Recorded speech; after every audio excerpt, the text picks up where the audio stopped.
on the egg, but that's what the government wants you to think. It's actually a dragon.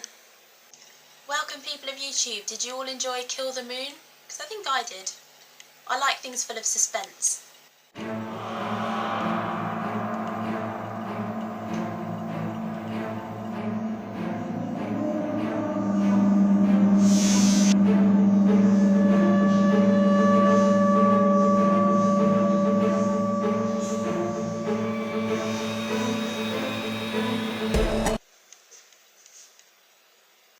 The way people were portrayed in this episode was brilliant. They were actually human, which doesn't tend to happen that often in Doctor Who anymore. The part I liked most with Courtney was when she left.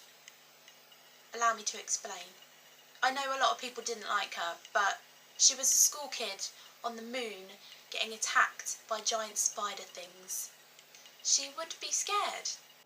I think her decision to want to go home was completely justified. The English school system nowadays is very wishy-washy.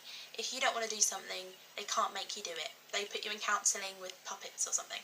And we met her family in Parents' Evening, and they were not firm hands. So she's been sheltered her whole life. And so she was completely thrown out of her comfort zone onto the moon. And she got scared, which is a normal reaction to have. I think the actress played her brilliantly. She said, look, I'm really sorry, I thought I could do this, but I can't, something like that. And she did look like a scared little girl, and I really like the actress for that. Clara had to be brave because she's Courtney's teacher, so she had to be the grown-up in the situation, but she looked absolutely terrified in the moment of suspense.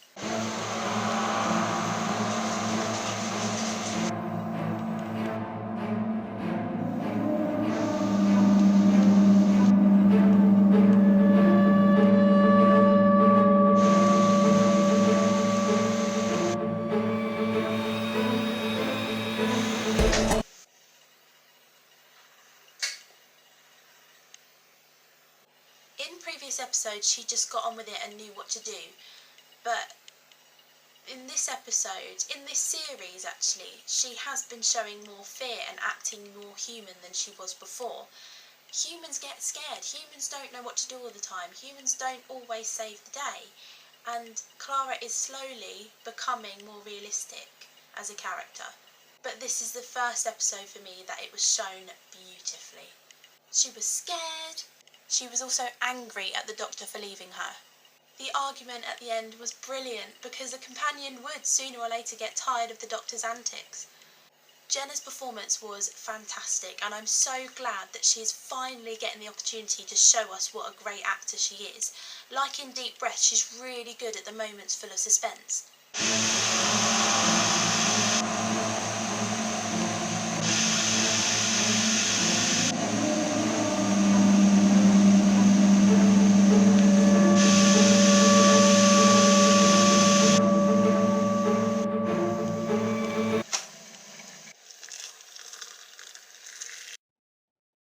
She told the Doctor to leave and to not come back, and that is a turning point for Clara in my book.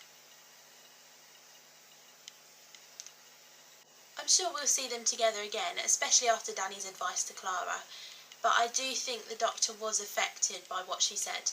He got told off. At first he tried to defend himself, but then he succumbed to the scolding, which surprised me a little bit because he's not like 11 or 10 or even 9. He's more efficient than caring. I don't think he knows how to care properly anymore. He didn't tell the school kid she was special, he made her special. He didn't care when the two men died because that would waste time, and he left Clara in his own little way of trying to make her independent.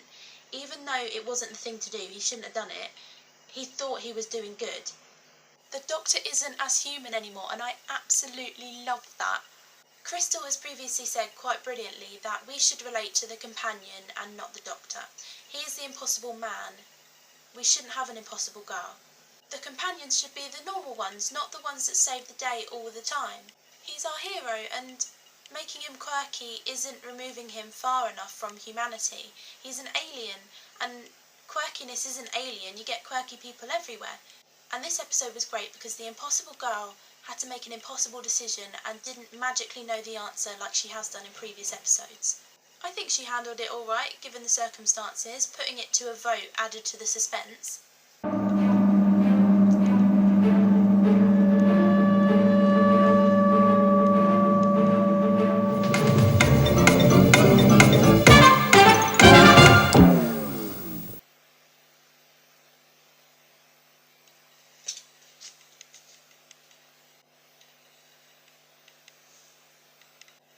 I liked that Earth turned all their lights out.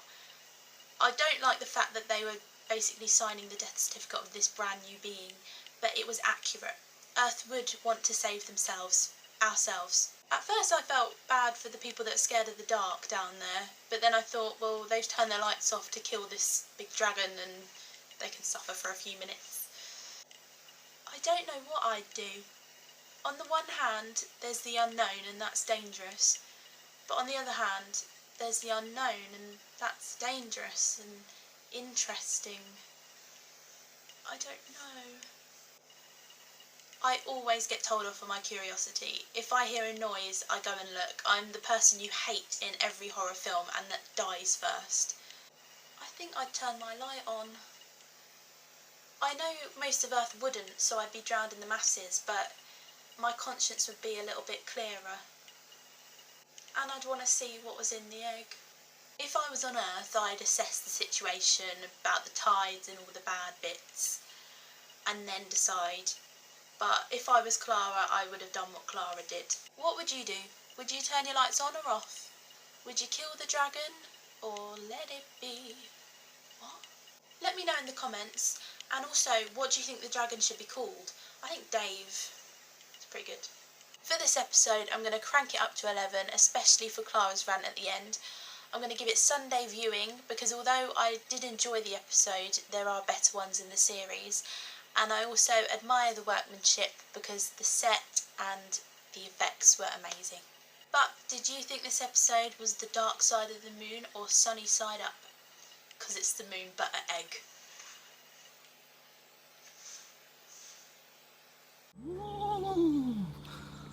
What was that suspicious sound and noise coming from the dark, ominous house? I should probably check it out, because nothing bad will happen to me. Hello? Oh no!